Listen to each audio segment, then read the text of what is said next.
Olá pessoal, nós falamos na última sobre o chanfro em talhe, ou bevel emboss, e agora nós vamos falar sobre o stroke, que quer dizer linha, no caso linha externa, como se ele tivesse, como uma linha no canto do objeto. Então, vamos desativar o bevel emboss, é só você clicar aqui nessas marcaçõezinhas, você desativa cada um, tá vendo?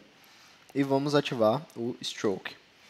Deixa eu botar ele em vermelho para vocês verem melhor. Pronto. Ou em azul. Pronto.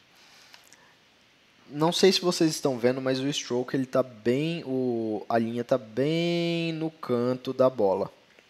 Então, se eu aumentar aqui, ó, eu posso aumentar o tamanho dele nesse size e botar em 10. Vocês vão conseguir ver melhor. Opa. Vocês vão conseguir ver melhor.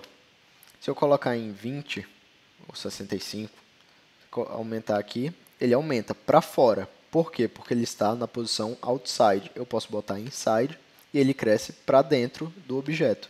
Tá vendo? Ótimo.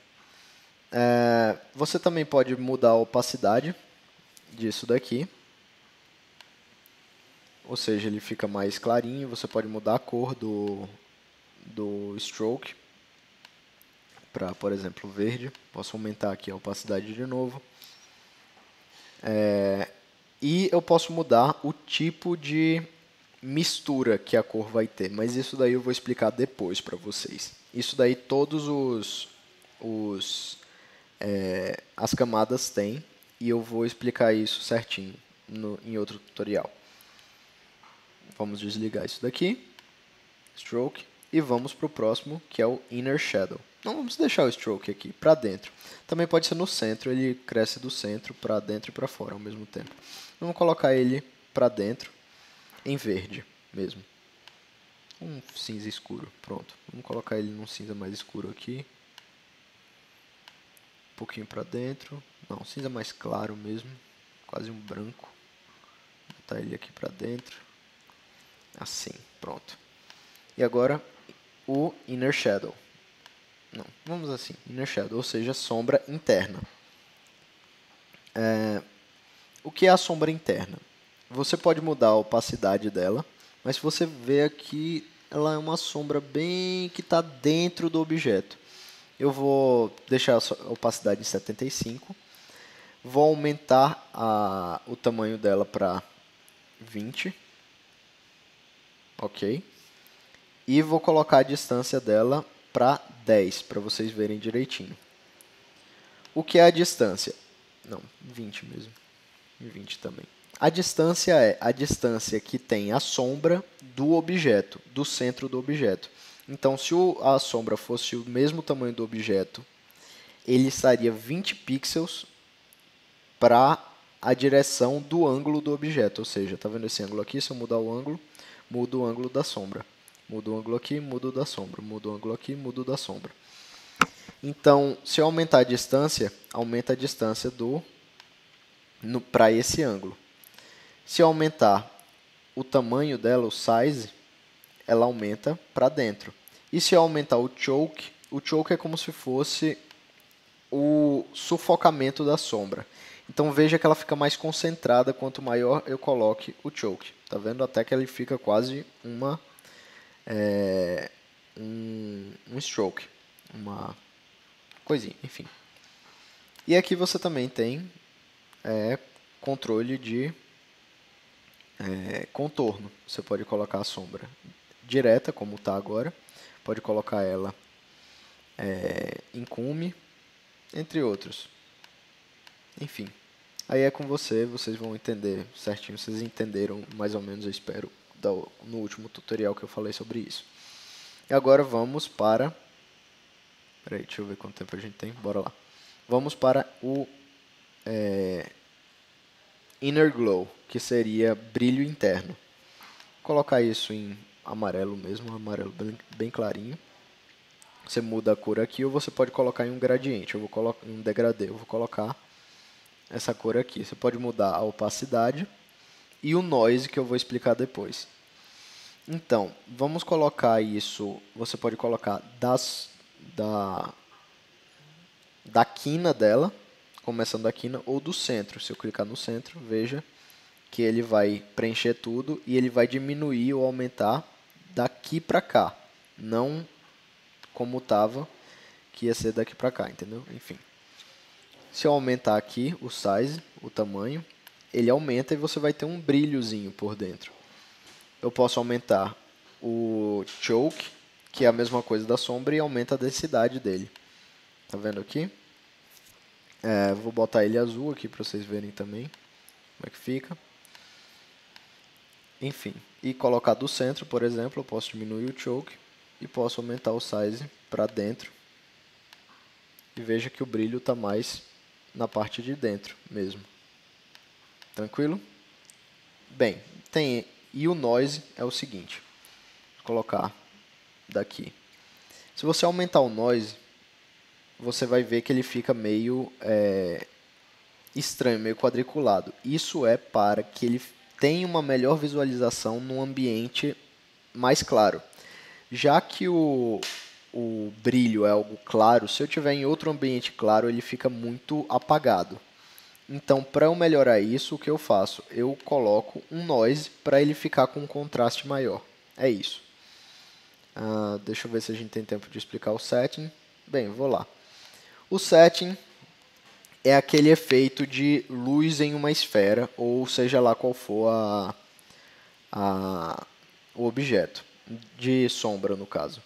Então, veja que essa sombra aqui ela fica meio no meio, aumentando a distância dela. Ela sai a distância a partir dos cantos.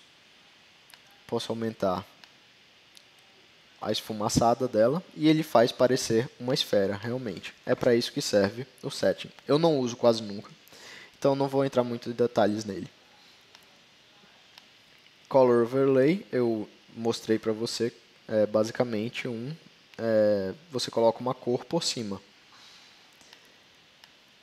Gradient Overlay, ou seja, sobreposição de degradê, você bota um degradê por cima, você tem todas as opções de degradê. Você pode mudar aqui, você pode mudar as cores, mudar a opacidade. Aqui em cima você muda a opacidade do degradê, por exemplo, para 0 e para 100% ali no meio. Aí você bota um vermelho aqui, tá vendo? Aí ele fica com a cor original lá embaixo, mesmo que eu coloque vermelho aqui também. Ele fica com a cor original lá embaixo e porque está 0, a opacidade aqui em cima muda a opacidade e embaixo muda a cor. Enfim. Aqui você tem a opacidade geral. Você pode mudar de posição ele, assim mesmo.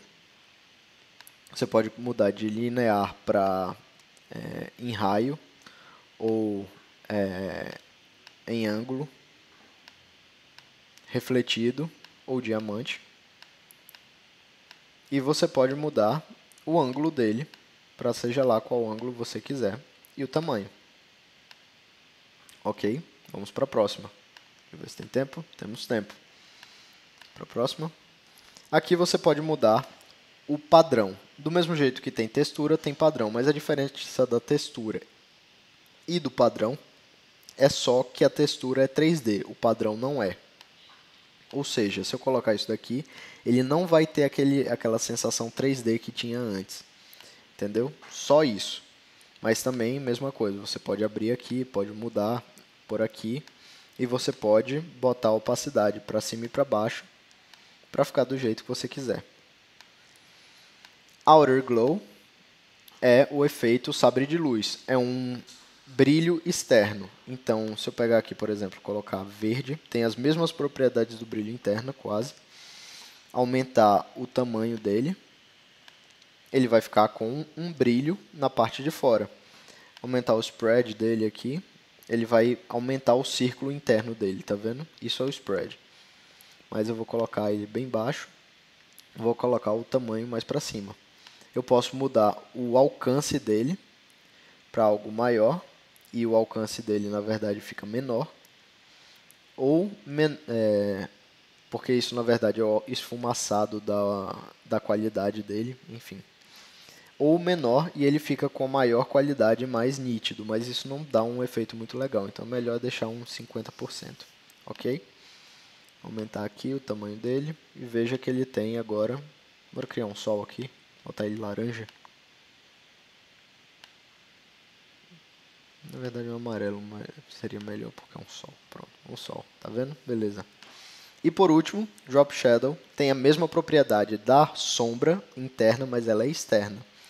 É uma sombra projetada. Então, o que você faz? Você finge que a luz está, por exemplo, a 90 graus dela e veja que ela vai para baixo. Vamos aumentar a distância dela aqui, do objeto, e você pode ver ela aqui embaixo.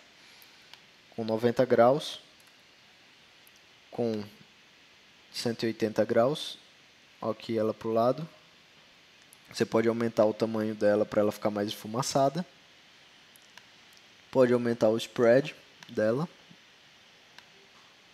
Pode aumentar o noise para que ela fique mais visível, como eu falei. Se ela, já que ela é preta, num fundo escuro, fica mais visível com o noise um pouquinho maior. Mas eu não gosto de usar. E é isso aí, gente. Esses são todos os estilos de camada. E no próximo, e outra coisa, quando você der OK, vai aparecer os estilos de camada que você deixou ativo aqui. E você pode apagá-los ou voltar com eles aqui. Para editá-los é só clicar 2 vezes e aparece. É isso aí, gente. Tudo de bom e até a próxima.